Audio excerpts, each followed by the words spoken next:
సాక్ష్యం మరి యేసు గారు చెప్పాలి. యేసు గారు చెప్పాలి. వారు చేసిన కార్యాలను బట్టి చెప్పే సాక్ష్యం చెప్పాలి. ఎందుకు ఆయన చెప్పాలి అని అంటే మనం విన్నదే ఆ ఫోటోల్లో చూసి ప్రత్యక్షంగా మరణంలో నుంచి దాటించబడ్డదాన్ని. ఆ ఫోటో మీరు ఎవరు చూడలేదు. ఇద్దరు చిన్నపిల్లలు ఉన్నారు, జ్ఞానంలో ఉన్నాడు, కొడుకున్నాడు, ఆయన ఉన్నాడు. బండి ఇలా ఇలా ఇలా 3 సార్లు తిరగబెట్టి ఎలా ఉంటుంది? వ్యాన్ 3 సార్లు తిరగబెట్టి ఎలా ఉంటుంది అంటే లేకపోతే రక్తపుల్లు అయిపోవాలి, లేకపోతే కనపడిన దెబ్బలు పౌపు దెబ్బలైనా తగిలేదు, ఏదో ఒకటి విరిగిపో. ఆ పరిస్థితి చూస్తే అక్కడ బండి లేపుతాకు వచ్చిన వారు అందరూ కూడా తెచ్చుకుంటారు అనుకున్నారు. ఏదైతే కనపడలేదు, అంబులెన్స్ వచ్చిందా తీసుకుంటున్నారు. కానీ అటువంటి యాక్సిడెంట్లో ముగ్గురు కూడా చిన్న గీత కూడా దేవునికి స్తోత్రం. గొప్ప దేవుడు. అలాగే నర్సాపురం అని చెప్పారు కదా, అది కూడా శ్వాస విడిపోతే అది వెనకాల లోడ్ అంతా వచ్చి అతని క్యాబిన్ మీద పడిపోవాలి. సరిపోతే పోయేది, క్యాబిన్ మీద పడిపోతే బండి ఎటో ఒకటి వెళ్ళిపోవాలి. బండికి ఆధారమైన శ్వాస లేకపోతే బండ మీద ఇల్లు కట్టుకోండి అన్నప్పుడు లోతుగా పునాది గురించి వాక్యం ఎలా చెప్తుందో దానికి ఆధారం ఏంటంటే లోతైన పునాది. వాహనానికి ఆధారం ఏంటంటే శ్వాస ఉంటుంది, దాని మీద బాడీ అంతా కట్టుకుంటుంది. అదే ఇరిగిపోయినప్పుడు ఎటు వెళ్ళిపోతాం.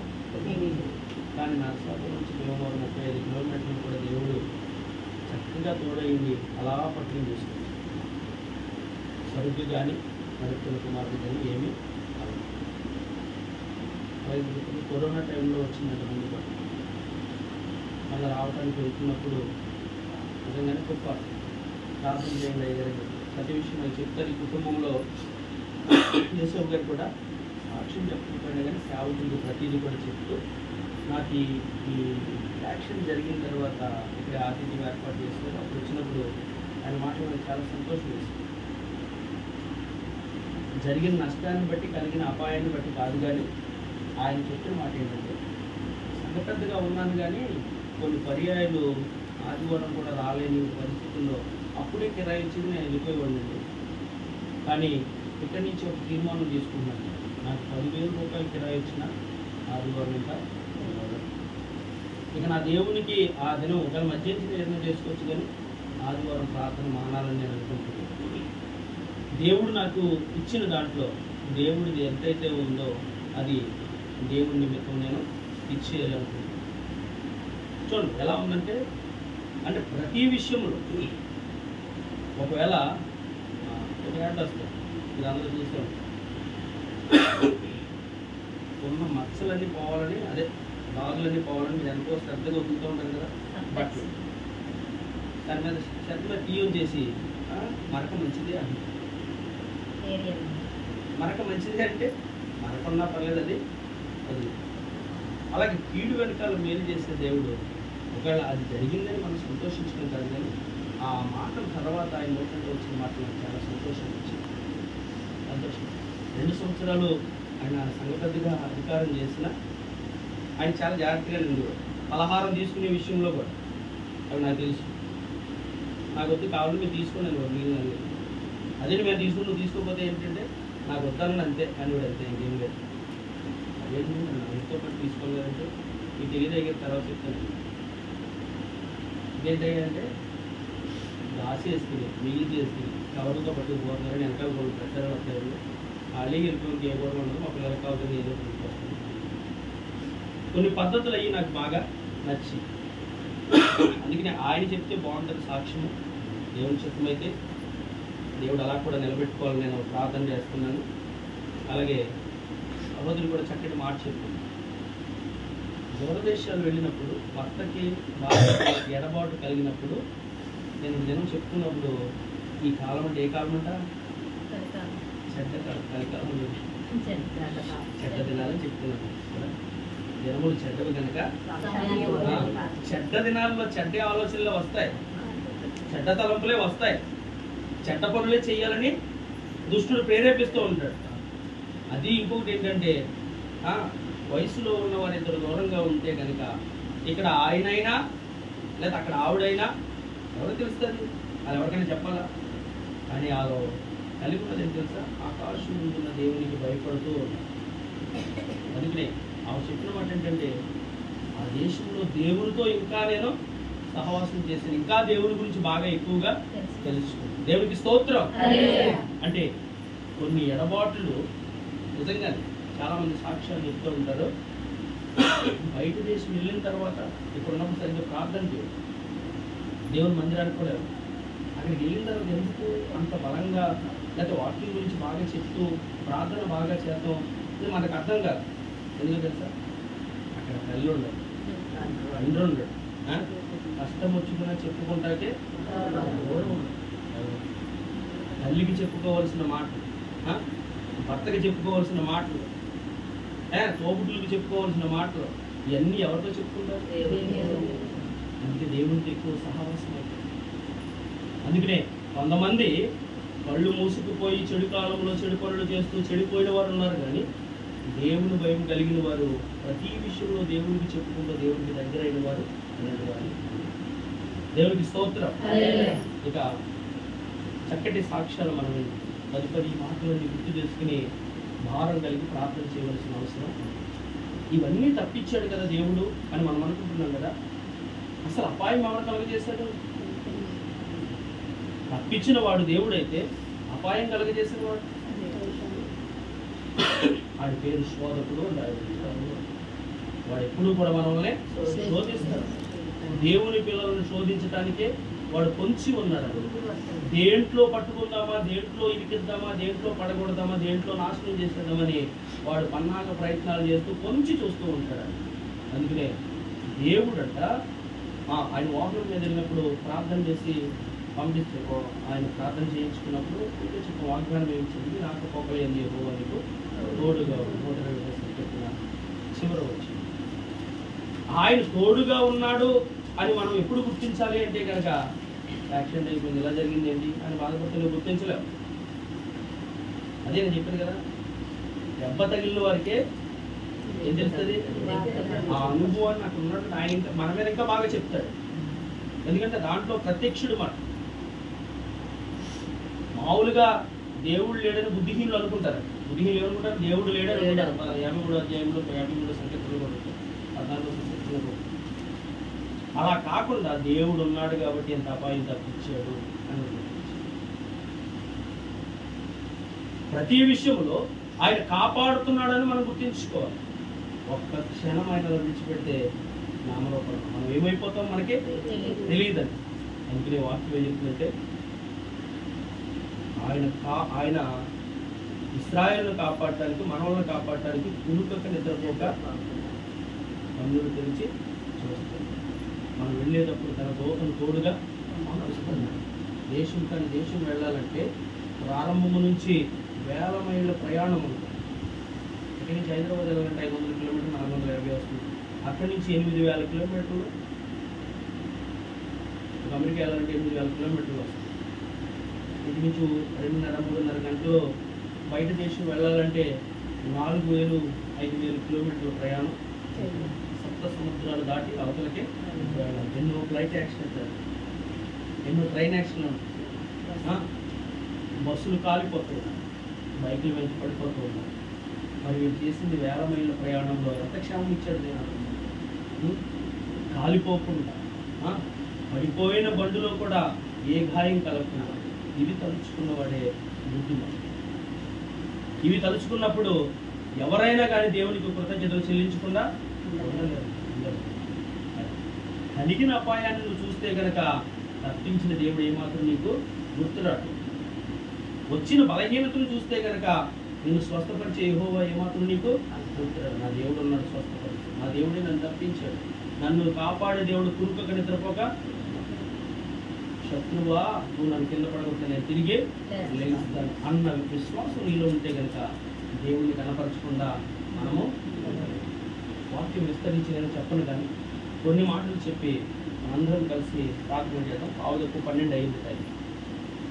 12 వరకు కూడా వాక్యం చెప్పి 15 నిమిషాలు మిగిలిన 7 ప్రార్థనలు చేసి జరుగుతున్న విపత్తులు ఈరోజు కూడా ఎంతటి ఘనంగా దేవుడి కుటుంబంలో ఆరాధించబడతాడని కొంచెం ఉన్న శత్రువు ముందుగానే ఎదిగి ఏదో ఒక నష్టం, ఏదో ఒక అపాయం కలిగజేయాలని చూశాడు. కుక్కర పేరుకోకుండా మాటలుగా చచ్చిపోయారు చాలా మంది. కుక్కర పేరు బాంబుతో సమానం ఉంటారు. అలాంటి చూసారా అపవాది క్రియలు ఎలా ఉన్నాయో? పొంచి ఉన్నాడు. అందుకనే ప్రతి నిత్యం కూడా మనము ప్రార్థన యాచనలతో దేవుడి కృపాతో మనము ఉండాలి. ఏదో రకంగా వాడికి అర్థమైంది, ఈ రోజైనా దేవుడు ఘనంగా ఇక్కడ కనపరచబడతాడు, వీళ్ళు దేవుడిని కనపరిచేస్తారు, సాక్ష్యాలు చెప్పేస్తారు, లేదా వాక్యం వినపడుతుంది, స్తుతి జరుగుతుంది, దేవునికి మహిమ కలుగుతుంది. అందుకని అడ్డు చేయాలి, ఆటంకం చేయాలనికి వద్దులు కూడా ప్రయత్నము. ఇంకా చెప్పాలంటే నేను కూడా రావడానికి ఇల్లు ఎందుకు వచ్చి నేను చెప్పేస్తాను, ఒకవేళ ఇంటికి మళ్ళీ ఫోన్ చేయాలనుకున్నాను వదిలేంటివి పిల్లలిద్దరిని ఇయ్యాలి తీసుకెళ్ళి అలాగే 10 రోజులు బట్టి ఇంటికాడ ఉన్నారు. మొన్న వర్షాలకు వచ్చేసినప్పుడు ఆ ప్రయాణం అయిపోయి నేను ప్రయాణం అయిపోతే ఆమె తీసుకెళ్తా కనుకుంటాను. నాకు కుదరదులే అని బాబీకి చెప్తున్నా, తీసుకెళ్తాను లేదు తెలియదు. దేవుడికి స్తోత్రం.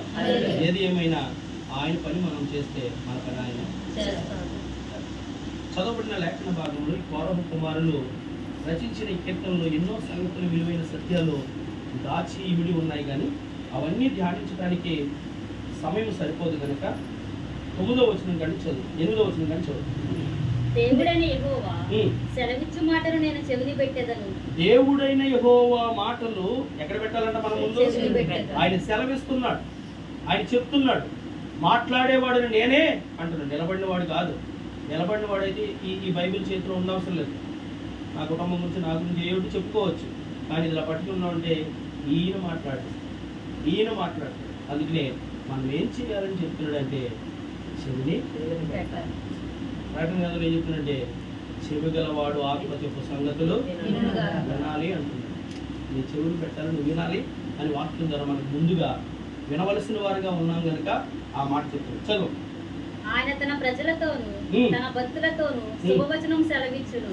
ఏ వచనాలు సెలవిస్తారంట? దుష్టుడైతే శాపనార్థాలు పెడతాడు, దుష్టుడైతే మన నాశనాన్ని కోరుకుంటాడు, దుష్టుడైతే మనం ఏదో ఒకటి అయిపోవాలని వాడు కొంచెం చూస్తాడు. వాడు మనకి శత్రువు. నా కుమారుడా, నా కుమార్తె అంటాడు. ఒకవేళ కడుపులు పుట్టిన పిల్లలైన తల్లిదండ్రులైనా అరే 15 రూపాయలు చూసారా, అరే యేసుగా పేరు యేసుని పెట్టాడు, దేవుడే ఇచ్చాడు. అరే యోహానుగా అంటే ప్రవక్తల పేర్లు అంటే దేవుడి పేర్లు. మన పిలుపు అలా నువ్వు నాశనం అయిపోతారా అడ్డగాడిద నిలువుగాడిద. మన పిల్లలు ఏం చేస్తాం మనం? తెలియకుండా పాపంలో శాపనార్థాలు. కానీ దేవుడు అంట, మన కన్న తండ్రి అంట, మనతో మాట్లాడతాను చెవినివ్వమని మాట్లాడే దేవుడు అంట. శుభవచనాలు శుభవచనాలు పలుకుతాడు. రెండవది ఆశీర్వదించే వచనాలు. ఆశీర్వచనాలు ఆయన మొట్టమొదటిగా నేను నీతో మాట్లాడుతాను చెవిని అంటున్నాడు. రెండవదిగా నీకు ఆశీర్వాదకరమైన శుభవచనాలు నేను చదువుతాను. వారు మరలా బుద్ధిహీనులు కాకుందురు గాక. ఈ మాటలు విన్నాను. మనము బుద్ధి లేని వారిగా ఉండకూడదు. ఎన్నిసార్లు చెప్పి బుద్ధి మారదేంట? బుద్ధి లేనివాడు అర్థం తిరుగుతూ ఉంటాం కదా. అంటే బుద్ధి సరి చేసుకోవాలి. ఫస్ట్ బుద్ధి సరి చేసుకోకపోతే, నా బుద్ధి సరిగా లేకపోతే వాక్యం దేంతో పోల్చింది తెలుసా? కడగబడిన పందితో నేను కుక్కతో పోల్చింది. కుక్క తినేసి ఎక్కువైపోయి కక్కుకుంటుందంట. కక్కింది కూడా ఏం చేస్తుందో తెలుసా? అది ఎవరైనా అక్కడెక్కడో వాంతి చేసుకుంటే మనకి కడుపులో తిప్పారు. వాక్యం ఏం చెప్తుంది తెలుసా? కడగబడిన పంది బురదకు తిరుగునట్లు, కుక్క తన వాంతుకు తిరుగునట్లు ఈ బుద్ధి లేనుడు మళ్ళీ ఏం చేస్తాడంట? విడిచిపెట్టిన పాపం వైపు చూస్తాడు. విడిచిపెట్టేయమన్న దాని వైపు చూస్తాడు. ఇది పాపం, ఇక్కడ ఉంటే అగ్ని గంధకాల చేత కాల్చబడిపోతారో, వెనక తిరిగి చూడొద్దు అంటే కనుక ఆ పాప లోకం వైపు ఇలా తిరిగి చూసిందండి. ఎవరో స్తోత్రం. ఏమైపోయింది?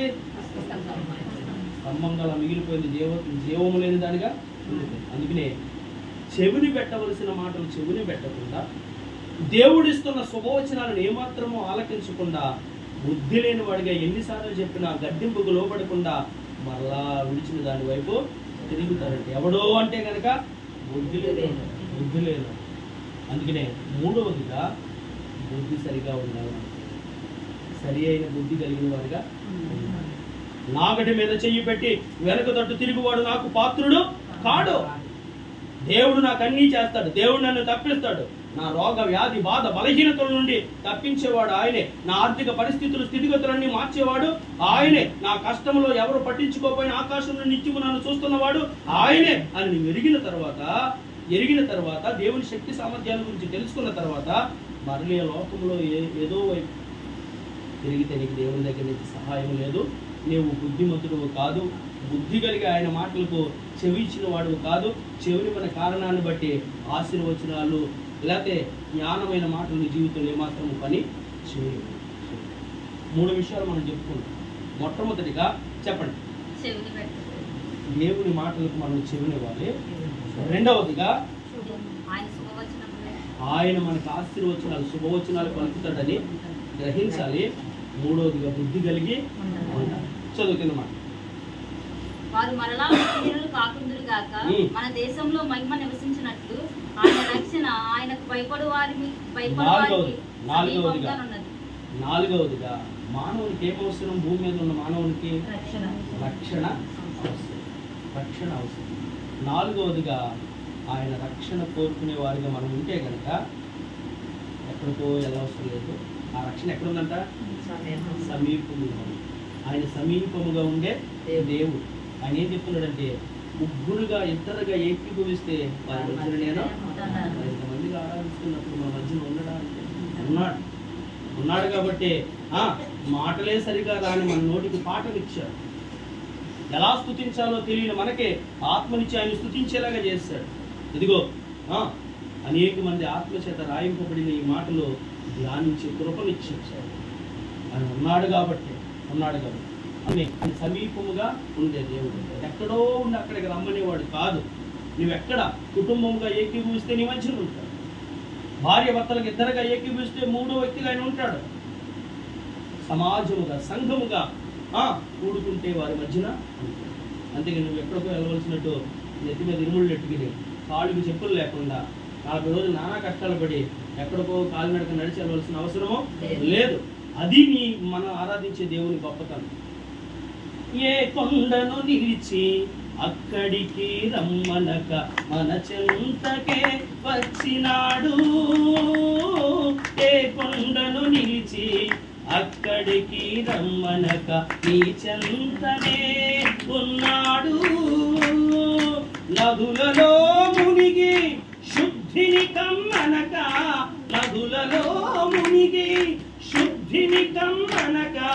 నాలో జీవనదులు ముంచినాడు.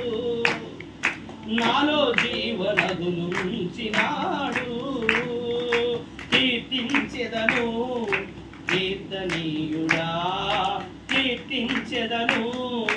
కీర్తనీయుడా నిజ దైవమా రవితేజమా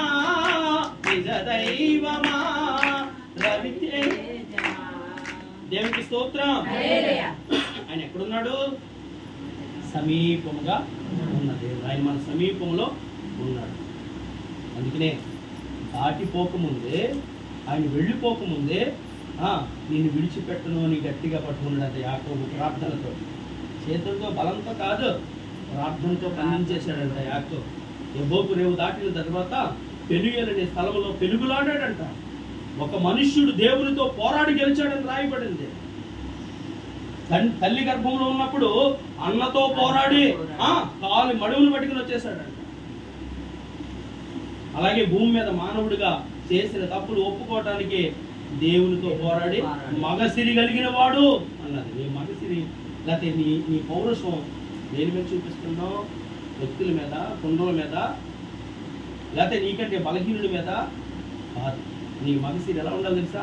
పోరాడి, ప్రార్థనలో పోరాడి గెలిచే మగసిరి కలిగిన ఉండాలి.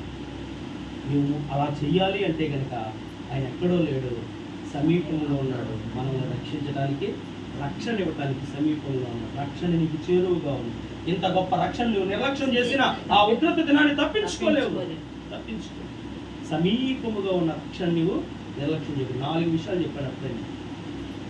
మొట్టమొదటిగా చెప్పండి, దేవుని మాటలకు చెవులివ్వాలి.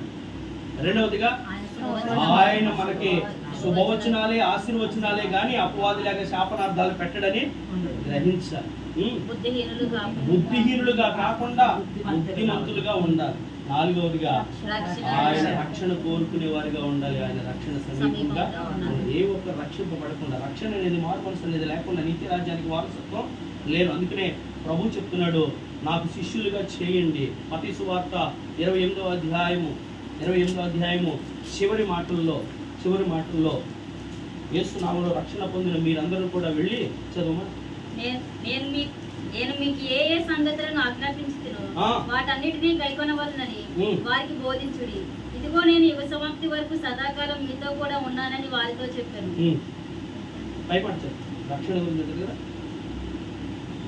కాబట్టి మీరు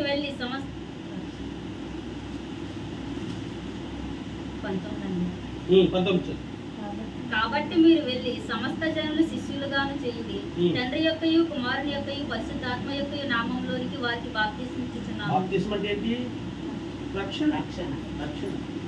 రక్షింపబడిన మనము సమీపం ఉన్న రక్షణ నిర్లక్ష్యము చేస్తే తప్పించుకోలేము. రక్షణ పొందిన మనము ఆయన శిష్యురాలుగా మారాం గనక రక్షణ లేని వారికి మనము చెప్పేవారుగా ఉండాలి. 4 విషయాలు చదువుతున్నమాట.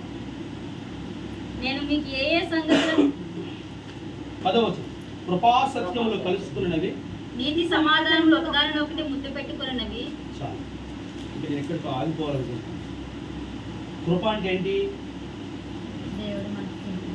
కృప అంటే ఏంటి? కృప అంటే ఇలా శాంతంగా చెప్పారు కదా, ఆ వెంటిలేటర్ మీద ఉన్నప్పుడు, ఆ ఐసీలో తీసుకెళ్ళినప్పుడు నా పని అయిపోయింది అని తన దేవుడు మళ్ళీ ఆయుష్లో పొడిగించి అది కృప. చాలా పర్యాలు నేను చెప్తూ ఉంటాను. కోవిడ్లో వచ్చినప్పుడు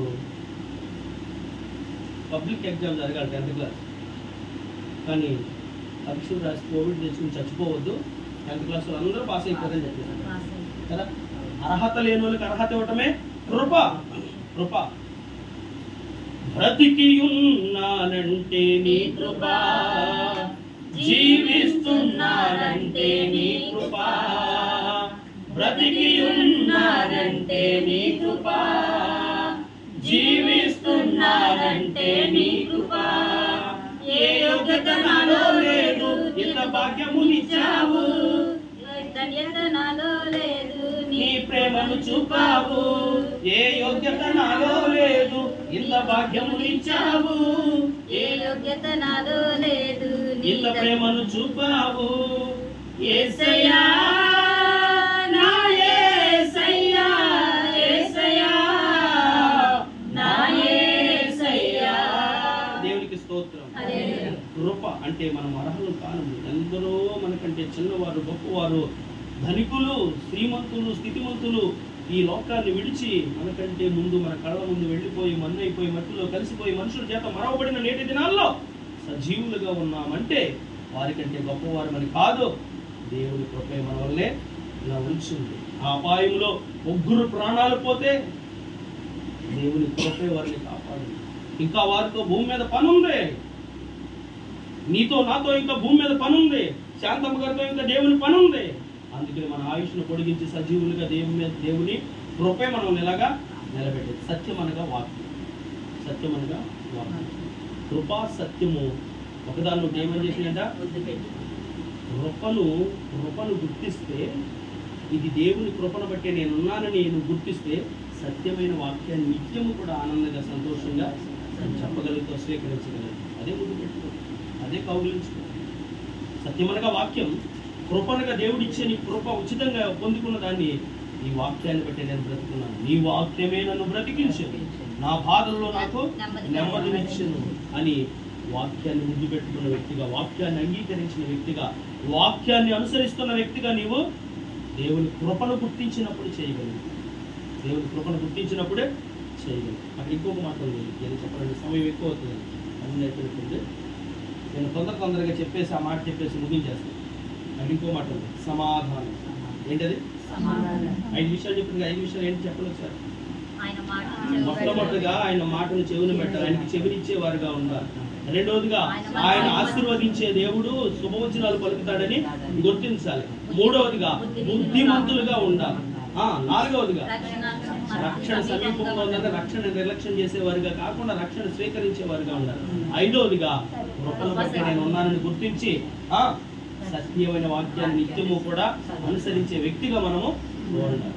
ఇంకా ఆరవదిగా సమాధానం చెప్పేసి నేను ముగించేస్తాను. అసలు నేను సమాధానం గురించి చెప్దాం అనుకున్నాను. దేవుడిగా మనం నడిపిస్తున్నాం. దేవుడికి స్తోత్రం. అక్కడ ఏముందంటే సమాధానం. ఈ భూమి మీదకి ఆయన వచ్చినప్పుడు ఆయన రాకముందే నీకు సమాధానం అవుతాను అంటున్నాడు గాబ్రియేలు దూత మరియతో. ఆయన వచ్చిన తర్వాత ఆయన సమాధాన అధిపతి అని దేవదూతలో చెప్తున్నారు కదా, ప్రవచనం మనం చెప్తాం కదా. ఆయన సమాధాన అధిపతి, అదే సమాధాన అధిపతి మరలా శిష్యుల్ని ఈ భూమి మీద వారు చూసుకున్న తర్వాత చనిపోయి సమాధి చేసిబడి మృత్యుంజయుడే 3వ దినాన్ని తిరిగి లేచిన తర్వాత వారి మధ్యకి వచ్చారు. వారి మధ్యకి వచ్చి సమాధానం చదువు. నా మాట చదవండి. యోహాను సువార్త 20వ అధ్యాయము స్తోత్రం 19వ వచనం చదువు. ఆదివారము సాయంకాలమున శిష్యులు యూదులకు భయపడి తాము కూడి ఉన్న ఇంటి తలుపులను మూసుకొని ఉండగా యేసు వచ్చి మధ్యలో నిలిచి మీకు సమాధానం కలుగును గాక అని వారితో. దేవునికి స్తోత్రం. అలనాడు శిష్యుల మధ్యన 2025 సంవత్సరాల క్రితము ఆదివారము దినాన్న సమాధానం గురించి మాట్లాడితే నేటి దినాన్ని ఆత్మరూపిగా ఉన్న దేవుడు మనకు కూడా సమాధానాన్ని. ఎందుకు సమాధానం కావాలి? ఎందుకు ఆయన సమాధాన అధిపతిగా వచ్చాడు? ఎందుకు శిష్యులకు సమాధానం కలుగును గాక అంటే 12 మంది ఒక ఇంట్లో వారు కాదు. నేను గొప్ప అని మీరు కొట్టుకుంటారేమో, లేకపోతే దేవుడు రొమ్ముని నేను ఆనుకున్నాను, లేకపోతే పేతురుని నాకే దేవుడు అధికారం ఇచ్చాడు, దేవుడు మాకు కూడా తోడుగా ఉన్నాడు, లేకపోతే నేను చెప్పినప్పుడు దేవుడు మాట విన్నాడు, లేకపోతే రొట్టెలు తెచ్చిన వాడిని నేను, లేకపోతే ఆంధ్రియాను నేనే మిమ్మల్ని నడిపించాను అని ఒక్కొక్కరు ఒక్కొక్క వెరసల్లో మాట్లాడుకుందరేమో. అందుకని సమాధానము అవసరం. ఇది చాలా ప్రాముఖ్యం. ఈ రోజుని దేశానికి మధ్య యుద్ధం జరుగుతుందంటే, భార్య భర్తలకు మధ్య గొడవలు జరుగుతున్నాయంటే, తల్లిదండ్రులకు దూరంగా పిల్లలు ఉంటున్నారు అంటే కనుక దేని బట్టి అంటే కనుక వారి మధ్యన సమాధానము లేదు. సమాధానము లేకే, సంధి అనేది లేకే ఆ సమాధానం కరువైపోయే కక్షలు పెరిగిపోతున్నాయి, ప్రతీకారాలు పెరిగిపోతున్నాయి, కార్పణ్యాలతో దూరస్తులు అయిపోతున్నారు. సమాధాన పడి ఐక్యత కలిగి ఉండాలంట.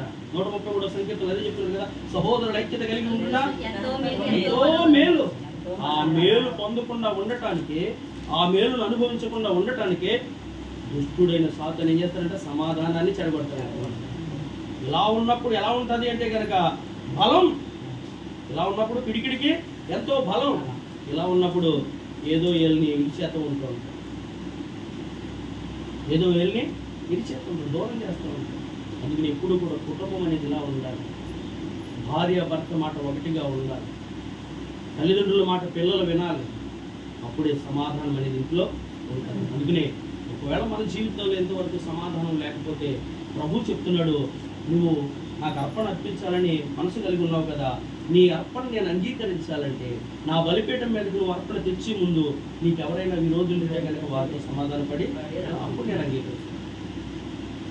నేను అందుకే కదా ఈ భూమి మీదకి వచ్చాను సమాధాన అధిపతిగా, వారితో సమాధానపడి నేను నీకోసం ప్రాణం పెట్టానని, నా రక్తమని నా శరీరమని దాన్ని సేవించడానికి నా బలను సమీపిస్తున్నావు కదా, ఎవరితోటైనా విరోధం ఏమైనా ఉందేమో గుర్తు చేసుకుని వారితో సమాధానపడి రా. ఈ సమాధానం చాలా ప్రాముఖ్యం. సమాధానం అనేది లేకపోతే ఐక్యత అనేది ఉండదు. ఐక్యత అనేది లేని చోట ఆశీర్వాదం అనేది ఉండదు. అందుకనే ఈ 6వ విషయంలో చాలా సంగతులు ఉన్నాయి. సమాధానం అనే దేవుడు మాట్లాడు. 14 కోసం చదువు 14వ అధ్యాయం 27వ వచనం. శాంతిని మీకు అనుగ్రహించి వెళ్ళుచున్నాను. చదువు. ఆమె ఈ మాట చెప్పి వెనుక తట్టి తిరిగి యేసు నిలుచుండట యోహాను సువార్త 14వ అధ్యాయం 27వ వచనం. శాంతి మీకు అనుగ్రహించి వెళ్ళుచున్నాను, నా శాంతినే మీకు అనుగ్రహించుచున్నాను. లోకం ఇచ్చినట్టుగా నేను మీకు అనుగ్రహించుట లేదు.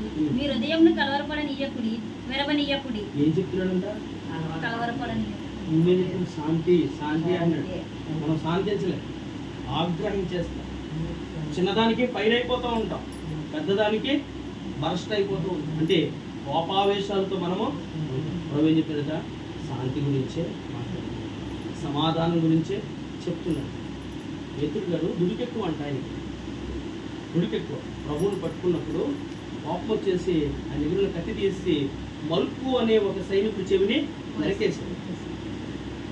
పేతురు ఏంటి ఆలోచన, కత్తి పట్టుకున్నవాడు కత్తితోటి అంటున్నాడు, కోపం పనిచేయదు అని ప్రభు చెప్పి, నీకే అంత కోపం ఉంటే ఒకవేళ ఇది అన్యాయం అనుకుంటే ఈ క్షణంలో నా తండ్రిని అడిగితే 12 సేనా వ్యూహముల కంటే ఎక్కువ సైన్యాన్ని పంపించడం అనుకుంటున్నావా అంటే, అంతటి శిక్షను కూడా సహించడానికి ఒప్పుకున్న దేవుణ్ణి మనం ఆరాధిస్తున్నాం కదా, ఆ దేవుణ్ణి మనం అనుసరించవలసిన వారిగా ఉన్నాం కదా. మరి నీలో నాలో ఆ శాంతి ఉన్నదా, ఆ సమాధానం ఉందా, తగ్గింపు ఉందా, ఆ సహించుకునే గుణం ఉందా? ఉదయకాల్సిన గ్రహించాలి. మనతో మాట్లాడుతున్న దేవుడు నీ చెవులు కింపుగా ఎనపసంపుగా ఉంటే ఇని ఊరుకోమని చెప్పడానికి కాదు. ఇక్కడ మన బ్రతుకులు అటువంటిది లేకపోతే శాంతిగా ఉంది, సమాధానంగా ఉంది, నెమ్మది కలిగి ఉండు. నేను అందుకే వచ్చాను. శాంతి వెనకాల, సమాధానం వెనకాల ఎవరు ఊహించలేని విజయము. ఎందుకంటే తను తను తగ్గించుకునేవాడు. నిందిస్తున్నారా, నిందింపబడు. అవమానాలు ఉన్నాయా, పర్లేదని ఊరుకో. మాటకు ప్రతి మాట అయినను, దోషణకు ప్రతి దోషణ అయినను మీరు చేయొద్దు.